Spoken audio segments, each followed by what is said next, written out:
ਬਿਲਕੁਲ ਤੇ ਅਗਲੀ ਜਿਹੜੀ ਖਬਰ ਕੈਨੇਡਾ ਦੇ ਨਾਲ ਆ, ਅਨੀਤਾ ਆਨੰਦ ਜਿਹੜੇ ਕਿ ਉੱਥੋਂ ਦੇ ਕੈਨੇਡਾ ਦੇ ਫੋਰਨ ਅਫੇਅਰ ਮਿਨਿਸਟਰ ਨੇ, ਉਹਨਾਂ ਨੇ ਵੀ ਹੁਣ ਜਿਹੜੇ ਕਾਉਂਸਲਰ ਅਫੀਸ਼ੀਅਲਸ ਤੋਂ ਜਵਾਬ ਮੰਗਿਆ ਅਮਰੀਕਾ ਦੇ ਵਿੱਚ ਤੇ ਕੈਨੇਡੀਅਨ ਨਾਗਰਿਕ ਦੀ ਮੌਤ ਦੇ ਮਾਮਲੇ ਦੇ ਵਿੱਚ। ਦੱਸਿਆ ਜਾ ਰਿਹਾ ਵੀ 49 ਸਾਲ ਦਾ ਇਹ ਜਿਹੜਾ ਬੰਦਾ ਸੀਗਾ, ਉਦੋਂ ਇਹਦੀ ਮੌਤ ਹੋ ਗਈ ਜਦੋਂ ਇਹਨੂੰ ਯੂਐਸ ਜਿਹੜਾ ਇਮੀਗ੍ਰੇਸ਼ਨ ਐਂਡ ਕਸਟਮ ਐਨਫੋਰਸਮੈਂਟ ਨੇ ਕਸਟਡੀ ਦੇ ਵਿੱਚ ਰੱਖਿਆ ਸੀਗਾ ਮਿਆਮੀ ਦੇ ਵਿੱਚ, ਫਲੋਰੀਡਾ ਦੇ ਵਿੱਚ। ਇਹਨੂੰ ਇਹ ਦੱਸਿਆ ਗਿਆ ਜੌਨੀ ਨੇਵੀਲੋ ਜਿਹੜਾ ਕਿ 49 ਸਾਲ ਦਾ ਸੀਗਾ, 23 ਜੂਨ ਨੂੰ ਉਦੋਂ ਇਹਦੀ ਮੌਤ ਹੋ ਗਈ ਜਦੋਂ ਇਹਨੂੰ ਮਿਆਮੀ ਦੇ ਡਿਟੈਂਸ਼ਨ ਸੈਂਟਰ ਦੇ ਵਿੱਚ ਰੱਖਿਆ ਗਿਆ ਸੀ, ਫੈਡਰਲ ਦੇ ਵਿੱਚ। ਤੇ ਉੱਥੇ ਜਿਹੜੀਆਂ ਇਹਦੀਆਂ ਇੱਕ ਪੈਂਡਿੰਗ ਰਿਮੂਵਲ ਪ੍ਰੋਸੀਡਿੰਗਸ ਦੇ ਤਹਿਤ ਮਤਲਬ ਇਹਨੂੰ ਯੂਐਸ ਦੇ ਵਿੱਚੋਂ ਕੱਢ ਦਿੱਤਾ ਜਾਣਾ ਸੀ ਇੱਕ ਤਰੀਕੇ ਦੇ ਨਾਲ।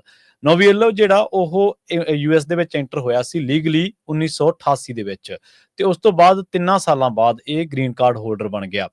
ਉਸ ਤੋਂ ਬਾਅਦ ਇਹਨੂੰ 15 ਮਈ ਨੂੰ ਕਸਟਡੀ ਦੇ ਵਿੱਚ ਲਿਆ ਸੀਗਾ ਤੇ ਲੈ ਕੇ ਗਏ ਸੀਗੇ ਆਈਸ ਵਾਲੇ।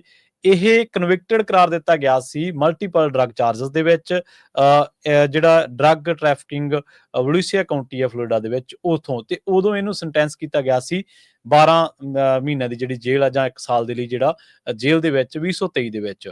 ਉਸ ਤੋਂ ਬਾਅਦ ਇਹਨੂੰ ਆਈਸ ਨੇ ਚੁੱਕ ਲਿਆ, ਇਹਨੂੰ ਅਰੈਸਟ ਕਰ ਲਿਆ ਤੇ ਸਬਸਟੈਂਸ ਕਨਵਿਕਸ਼ਨ ਦੇ ਮਾਮਲੇ ਦੇ ਵਿੱਚ।